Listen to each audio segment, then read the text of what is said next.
Nous sommes satisfaits. Nous sommes satisfaits parce que le gouvernement est respecté l'équilibre géopolitique. Les journalistes, tant que nous avons la géopolitique, nous avons des province. Ça m'a dit province, les alliés Makambo et Tali Pituka Yambo Canabiso. En d'autres termes, territoire. Et puis, on a plus de 140 territoires. Alors, on ne dit pas que le territoire est dans la carte du gouvernement. Nous risquons d'avoir un gouvernement de 144 ministres ou 145. Nous avons le Cambo et Tali équilibre et l'accès boui.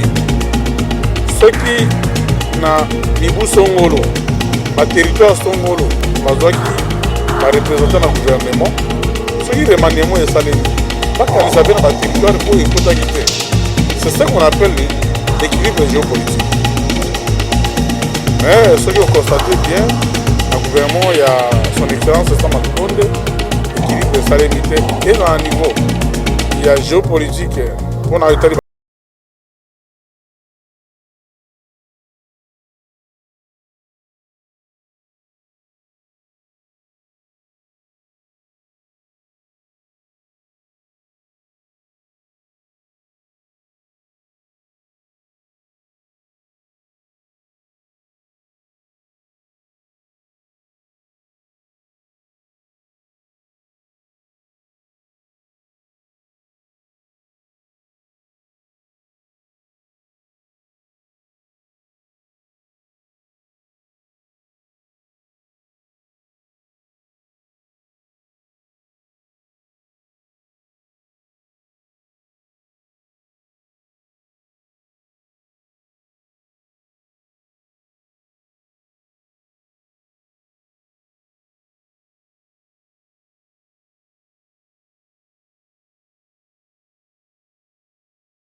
Le président de la République, à cause de la difficulté à la campagne, était sur le deuxième mandat.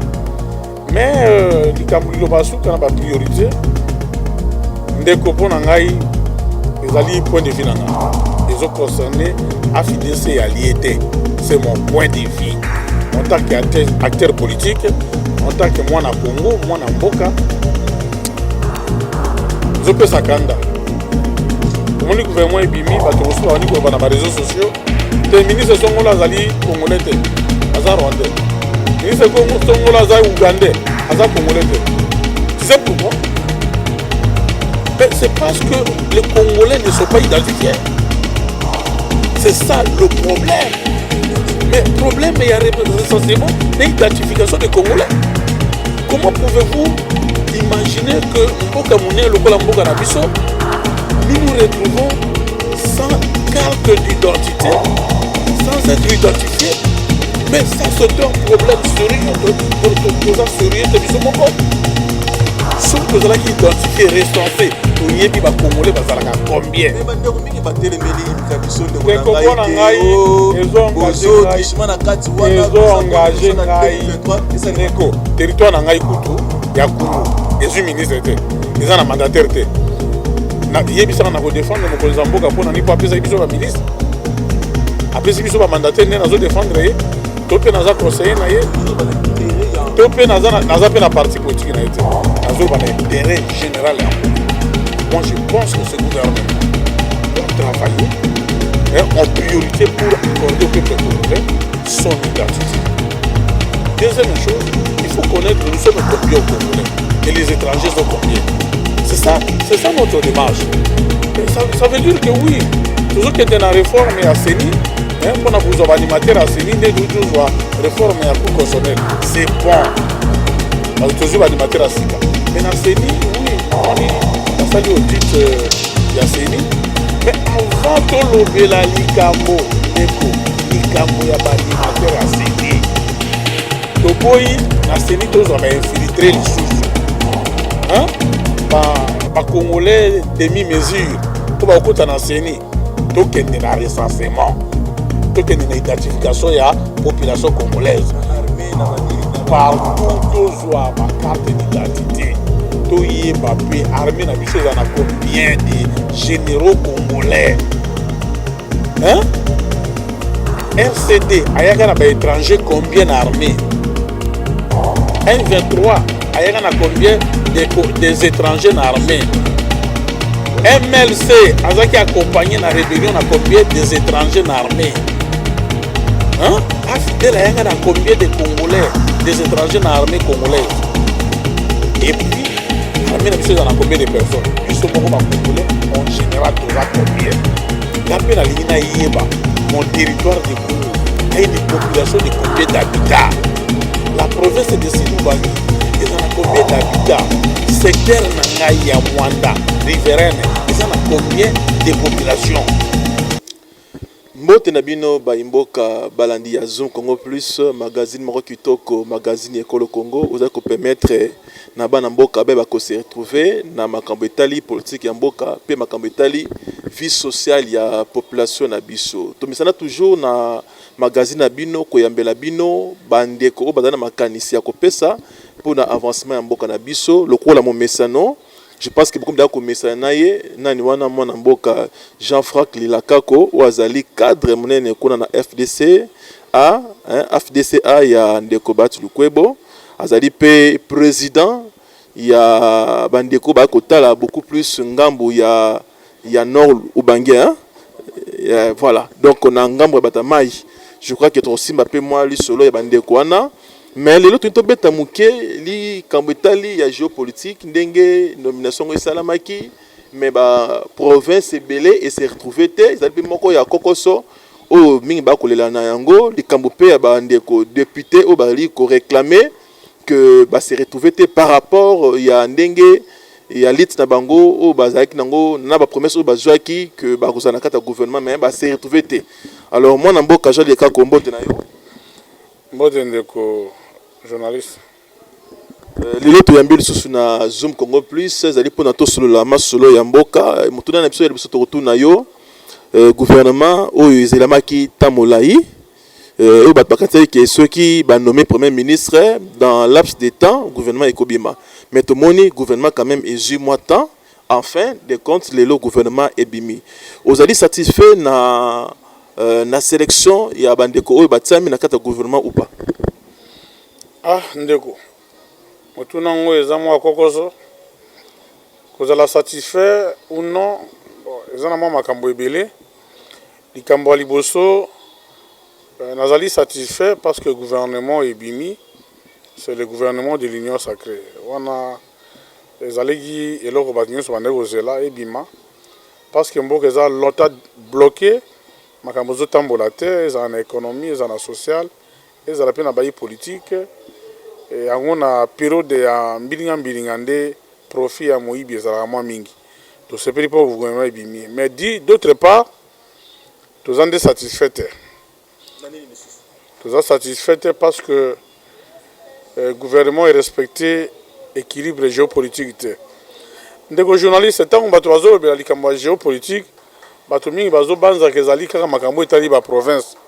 Te, ça makambo etali province te, ezali makambo etali bituka ya mboka na biso. En d'autres termes, ba territoire. Oyebi, mboka na biso ezali na plus de 140 territoires. Alors, on ne dit pas que le territoire nyonso ezala na kati ya gouvernement. Là, nous risquons d'avoir un gouvernement, il y a 144 ministres ou 145. Tozolo ba likambo etali équilibre et l'axi boyi. Ce qui na mibu songolo, ba territoire songolo, bazwaki ba représenter na gouvernement, ce qui remaniement et salemi. Ba kanisa pe na ba territoire o ekota kité. C'est ça qu'on appelle l'équilibre géopolitique. Mais ce que vous constatez bien, dans le gouvernement, il y a son excellence Sama Lukonde, équilibre salémité, et dans un niveau, il y a géopolitique pour l'État de la province, et dans un niveau, il y a géopolitique pour l'État de la territoire. En tout cas, équilibre salémité. C'est ça la déception. Alors, je pense que Ezali Moko y a un élément oyo. Population pe ba autorité mingi ba notable mingi ya ba province ba kolela na yebite choix oyo mokonzi mboka nde asali ya koluka que quelques yimo otu koloba ngwa ke ceux qui balobi ba province nyonso ezala représenter to ezala na gouvernement moko ya plus de 100 et quelques personnes. Vous ne pensez pas que intérêt ya mboka d'abord ezali ko zala na moins nombre moko ou peut-être ba ko s'occuper na ba province mususu? Oui, tout le monde na composition gouvernement ya lelo, tout le monde qui ba nouvelle figure ekoti, c'est bien. Tout le monde jeunesse ba koti, c'est bon. Tout le monde représentation ya basi na kati ya gouvernement, c'est bien. Tout le monde peut ba ministre ya Kalapé na ba au bazali na ba expérience na mosala nyosona c'est bon. Est-ce que les Kamotozo beta cette na etali représentation na kati ya ba institution géopolitique? Est-ce que tali likambo ya bandeko bazali wana bandeko to bité bazali incompétent? On n'a pas dit ça. To lui tout simplement que il fallait choix et respecter équilibre géopolitique. Ndeko soki tozongi na nina beta mwa lisolo. Ok, na Kasai par exemple, na Grand Kasai, okuta basonge bazali, okuti baluba bazali, okuti batetela bazali, okuti bakuba bongo na bongo. Et tant que nous avons des cambo ya géopolitique, des cambo ya représentation communautaire. Parce que s'il y a des communautés non représentées dans les institutions, locaux la gouvernement, on évite que koyima imero za la mingi. Pour na kati de défense à intérêt, il y a quoi na biso pour le développement et ça les marques. Mais tango yo ebi ke likambo tribalisme to welaka tozo bundela. Ezali likambo moko po esila na mboka na biso zali passe. Lelo tokoza na moto moko tolobi bo yaza na ye motetela mais azaka na espace Grand Kasai.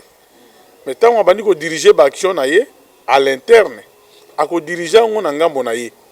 Abosali ke azana mandat ya mboka. Voilà pourquoi tant que likambo ezali ko mise soulever na bakwenyo pour la géopolitique, c'est pour dire que bato bazobunda que le développement est équilibré. C'est quoi la difficulté et cause à la place il y a déjà gouvernement ou déjà ici ebimi mais ba territoire na ba province ebele eza représenté difficulté et cause à la nini oyo monique et pour me makoko so na kati ya avancement ya bola mambo.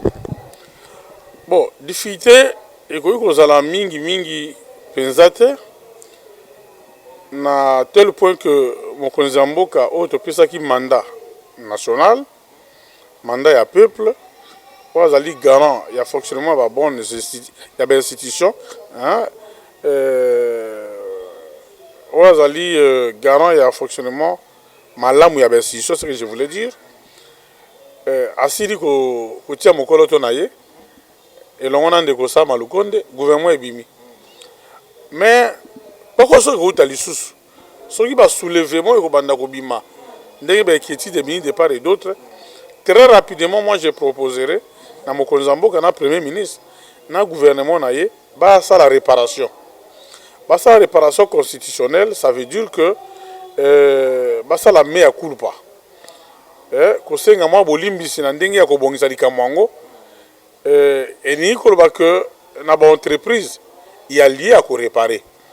Batali na ba communauté to na ba territoire to na ba province oyo ekoti na gouvernement te ba équilibrer yango na ba entreprise publique et basala yango na lombango parce que soki te ekozala mwa mpasi outi kolanda bandeko wana ba député nga nalandi bango balobi te ke non baboyi gouvernement ezala investi mais babi ke gouvernement erespecte géopolitique te basengi mpe bango nyonso bakota te mpo bazali conscient que so babakisami 138 plus 55 na bao bazali bai Congo bazali na parlement te soki bango nyonso mpe balobi basa réclamation nous risquons d'avoir un gouvernement de plus de 1000 personnes mais ce n'est pas ça que nous réclamons biso tozosenga bobele mokonzi ya mboka oyo biso nyonso topona aponamaki na bituka nyonso azali mokonzi ya mboka ya Congo ameka kocréer équilibre atala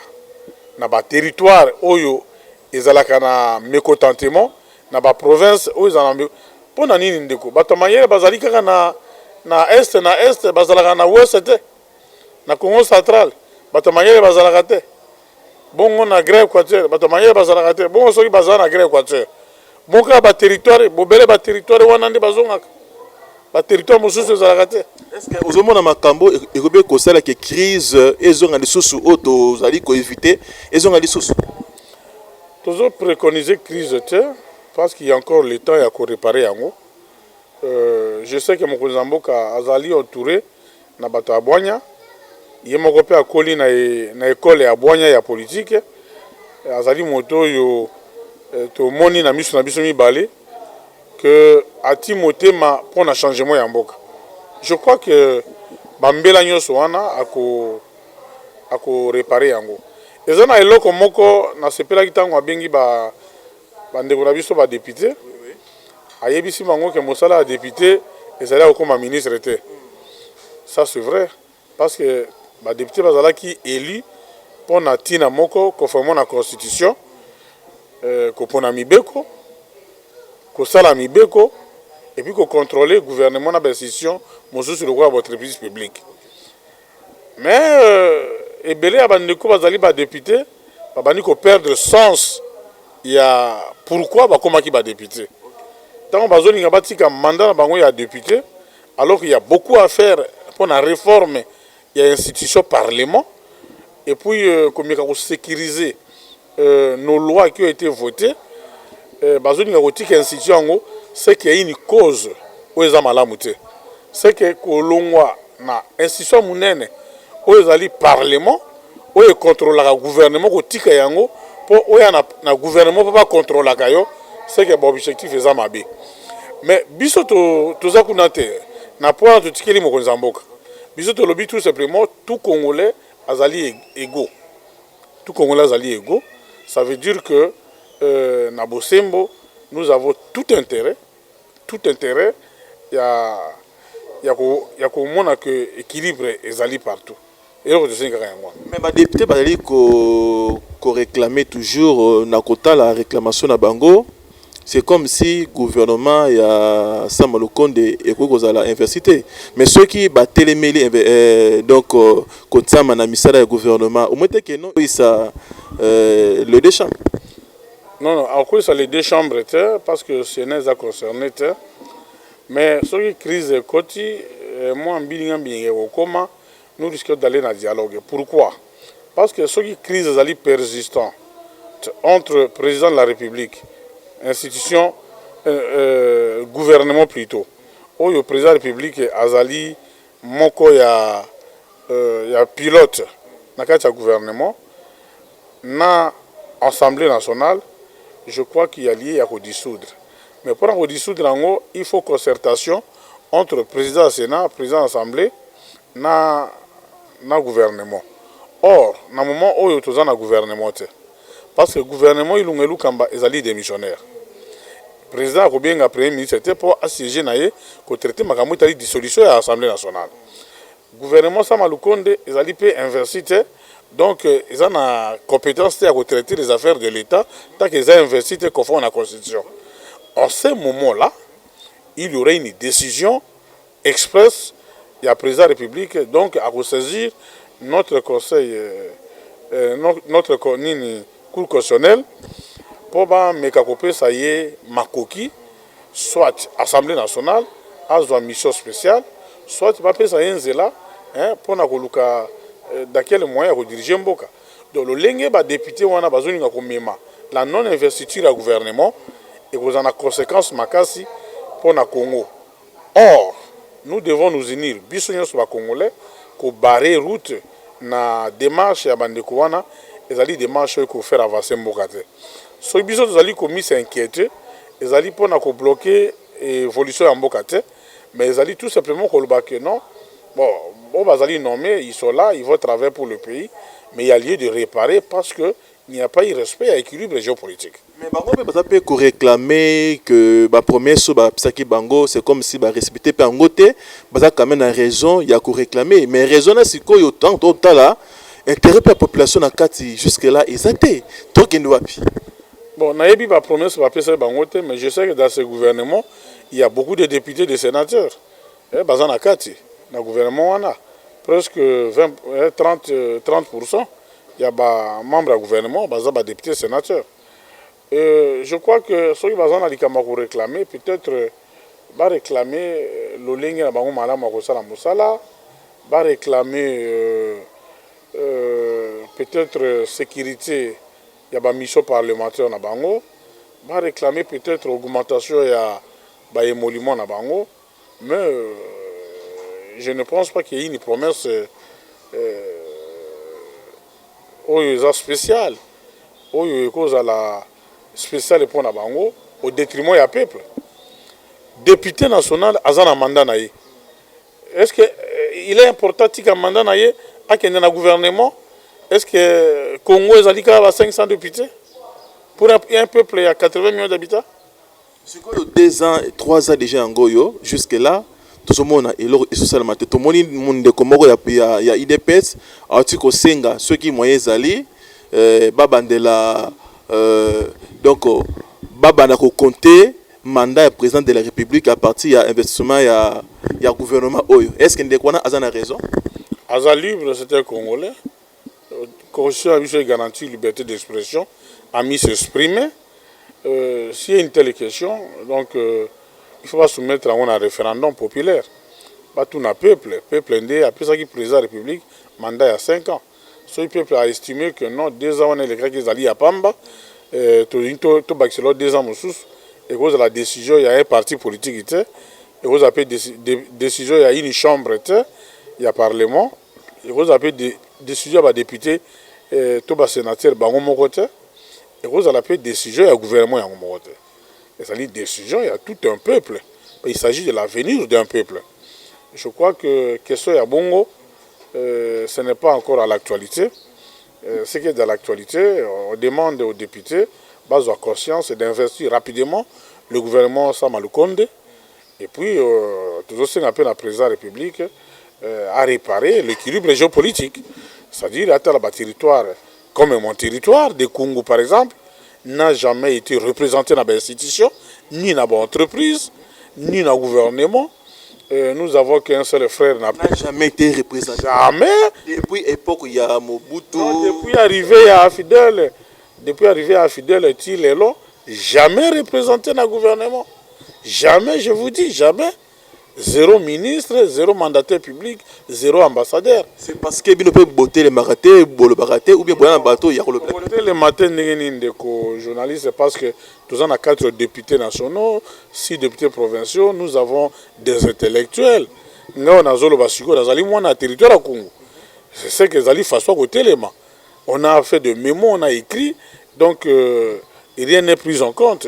Et ça, là, moi, mingi passe, on se pose la question, mais pourquoi, tant qu'on passe là, le gouvernement, territoire, on a, et ça, là, représenté tout ça, là, bango boni. On se demandé que ça, la réflexion personnelle, je me suis dit, bon, parce que nous Jean-Pierre bien basé moi na Congo. Dès le coup, là, comme on a épais, ça, là, moi, mingi, na minoko ya bateau, na makambotali politique, boye bazotia biso kaka pona ye. Oui, mais écoute, azali mwana Congo mais tomoni mwana Congo abimi na gaite, tomi tout na peut-être parce que tobimaka te pour na franc parler à cardinal Ambongo. tope bon, parce que Mikolo Tikoleka ndeko Ujani et la Simbara Mindok. Qu'est-ce qui se passe? Est-ce que c'est parce que Ngbanda honoré Ngbanda zalaki mwana ya ndambo mwana ya kwenwana tope parce que mama yemo mama ya Kondo Mobutu origine à épée ou tina Kungu. On se pose beaucoup de questions. Quel est le rapport sécuritaire au épée Samaka? Tous les indices à ma note à votre service où il s'est marqué Kungu et mis se retrouver dans le gouvernement Tendeko. Oyebi tozali territoire moko très très important parce que tozali séparé dans deux pays voisins à travers la rivière Ubangi. Les rivières où tozali envier les lots pour mai na yango et kende na Tchad mes condoléances na bandeko ya Tchad ni boto bundi kobungisa par assassinat président na bango Idriss Beni. Alors au retard par exemple Valère wana ya mai na biso ya frontière mibale mobimba ya minene otali Valère na yango. Vous constatez que ce qui est vraiment que quand tu rendre tout rendre mon na gatite que non, ça c'est un territoire si important et ça territoire agricole et ça forestier et ça un enjeu écologique et un enjeu agricole économique et tout ça. Donc bako tika bon supposé le quoi les lots. On va dire au nom si du bangi bazu des ministères. Mais ça c'est grave. Très grave. Deux ministères, oui, nous les félicitons parce que et ce sont des ministres compétents. Le gouvernement de Gojali Seboussa, na docteur Jajak, Mbungani, c'est bon. Bazaba Tomayele, Toboïte. Mais pourquoi il fallait prendre deux ministres à Abuja, même territoire, hein, côté à Bangoba ministre, Koboya Kopesa Kungu ministère Moko, Koboya Kopesa Gemena Libenge Zongo, Kozoga deux ministres territoire Moko. Pour nini Moko bapesa ki territoire voisin à Congo. Nde makambo tozoboya yango wana. Yango toujours ba ke bon, on souhaite bonne chance na ba nominé, mais quand même Mokonzamboka na ba service ne batala nan. Atala koluka ko réparer yango no rubangi. Pour nani ba kopeksa ba kopi na ministère. Bazu ministère te na yoki ba bio non bazu vice-ministre intérieur. Non, le vice-ministre intérieur, ses origines, il était passé là-bas, ses origines, et Zali, est-ce que Zali vraiment Norubangi? C'est ça la question. Donc, et puis c'est un vice-ministre, une grande province où le maréchal est originaire. Beaucoup de ministère. Moi, biloko Mike wana est raté dans le gouvernement. Mais les députés, il va profiter de yangote. Va profiter de la réclamation, de la revendication pour en faire un problème. Donc voilà un peu Namakambo Italie, gouvernement et Ndeko Samalukonde. Alors, ceux qui, pour clôturer le dossier du gouvernement Samalukonde, ceux qui peut-être au soutenir Yango, priorité na yo Olingi pour le développement de Bourg-en-Abisso, Olingi doit prioriser d'abord Babloroni. Priorité gouvernement Samalukonde. Ah, félicitations à Premier ministre et chef de l'État parce que grand Kivu est un méga ministère. Hein? Un méga ministère, y compris l'Est tout entier, parce que le Premier ministre est du Sud-Est. Un ministre minen, travaux publics, défense nationale. Bunda, si c'est une guerre à Est. Priorité de Bosson. Bitumba ya Est et si là. Pour on a Est, ba problème est na Est. Ba yebi miibi ya Est. Ba bomi ba kuluna ya Est. Ba yebani na Est. Comme bazu pouvoir, bazu primature na Est, défense na Est, travaux publics na Est, ba ministère belé na Est. Ba si c'est bitumba na Est. Di kamal biso de sengi ba ngona. Et ça a une priorité. Parce que trop arrêté de faire au sommet moi méga na yo au site internet au tomika aboye atrocité na Est, crime na Est, tuerie na Est. Et ça malamute. Les kamami balé gouvernement est mis s'impliquer dans l'agriculture, pêche et élevage. Pourquoi agriculture, pêche, élevage? Ndeko mboka na biso eza na bozwi ebele. Nga nazali président de la coalition des riverains du Congo pour le développement. Kondo Mobutu, que son âme repose en paix, président à son époque, ne voulait même pas que les poissons chachar, chichar et anambo cannabis plutôt. Il ne voulait pas ça. Alinga quitté. Tozan ambis ebela, Laurent Désiré Kabila. Atala obi mais tozan ambis ça to importer sous bambisa pa mapamba na libanda te. Soso tolia ba mapapu ya soso na mipanzi oyo toyebi tina nango te. Bazotika biso ba carton ba kingo eza ya nini? Des choses comme ça. Mabumu eza ya nini? Alors que nous avons des espaces, il y a aussi l'agriculture, nous avons des fleuves, des ruisseaux, des affluents. Il faut moderniser la pêche, faire le balisage de notre fleuve. RVF et Koufa. Régie des voies fluviales, Ezag Koufa. Mais c'est une grande entreprise. Mais pourquoi on peut bateau à maille? Soki bazo kokayangote. Hein? Donc, basa la bilanga. Batika ko escroquer peuple. Gouvernement Oyo est mis engagé. N'a pas mis la priorité. Basa la bilanga. Pas moderniser pêche. Pas sécuriser population nabiso na alimentation. C'est bizarre. Parmi les priorités, na gouvernement atteindre makambo ya santé ya population nabiso. Il n'y a pas accès à la santé. Batala pe makambo ya enseignement, même enseignement privé. Ba veiller le nango. Ce n'est pas possible que matin, même si Motazui initiative a créé une école privée, il taxe le frais de sa manière et le frais exorbitant profiter de la faiblesse de la population nabiso. Et ça là vraiment malamouté. Donc bonne chance à ce gouvernement. Mais lisusu moko ya ba priorité bakola la pongite tout le monde ba saute mouton c'est bon et ça li malamu mais soki ba conseil malamu bazaki permet na mokonzi mboka bon bati na ba saute mouton il fallait bâtir na banzela ba route secondaire.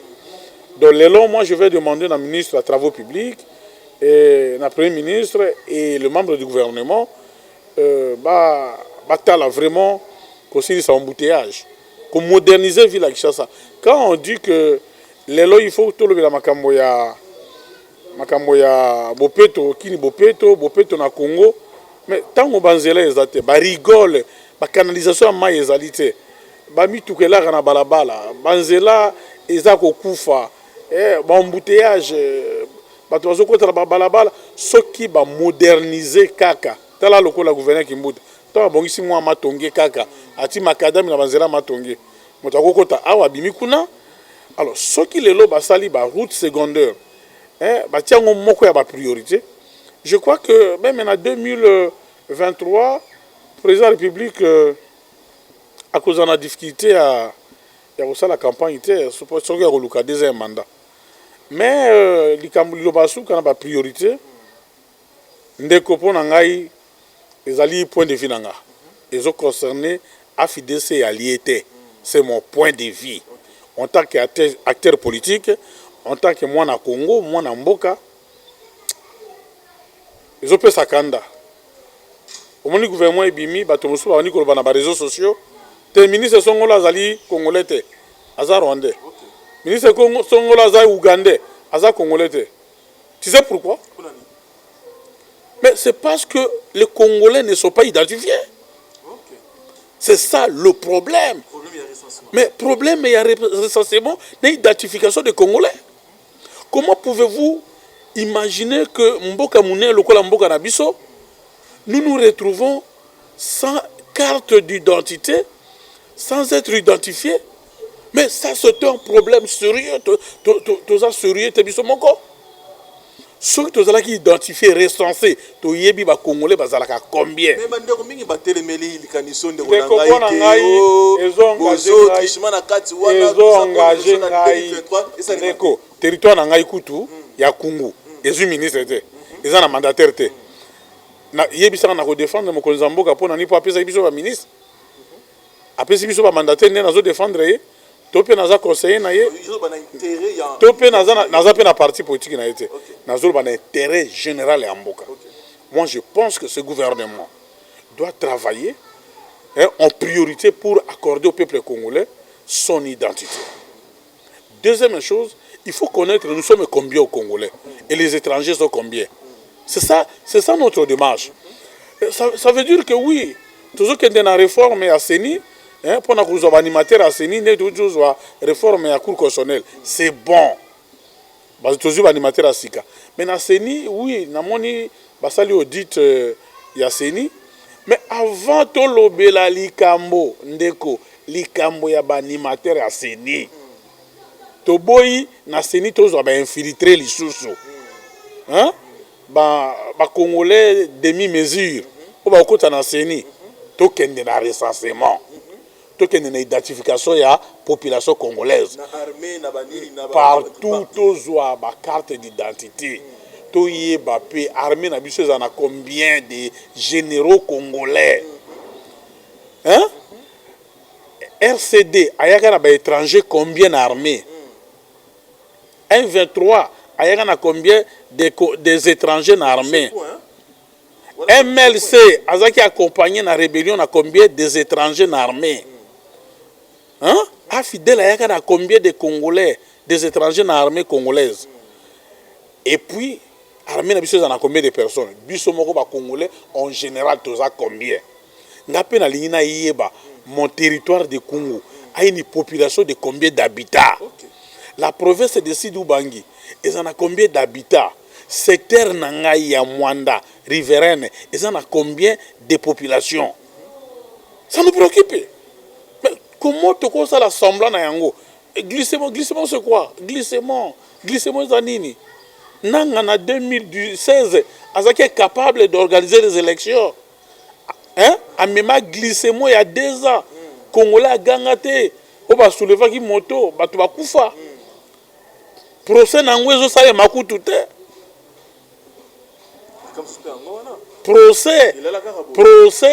Procès. Il y a bateau ba réclamant respect à la constitution, il y a élection à délai constitutionnel, ba kufa procès n'angwezo ka. Bongo lelo soki tolobi que toute élection attend en 2030 pour toye ba Congolais zanan. Ndé komi que toza corrompu.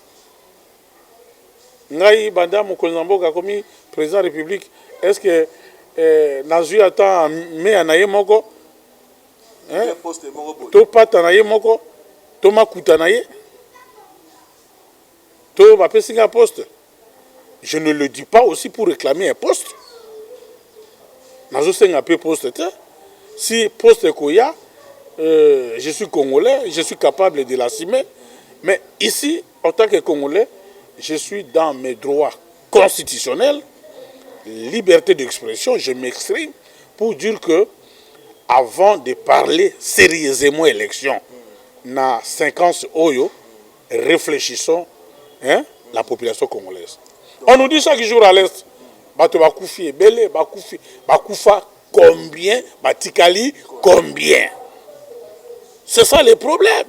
Oh bakoufi wana combien, batikali combien. Na oh bakoufi wana ba étranger bazaka na mbona biso bakoufi pe combien. Mais c'est ça que nous cherchons. Vraiment. Donc, on est dans la clôture à côté de la priorité au Sengi na gouvernement Samalou Condé, Basala. Selon oui, pour ça.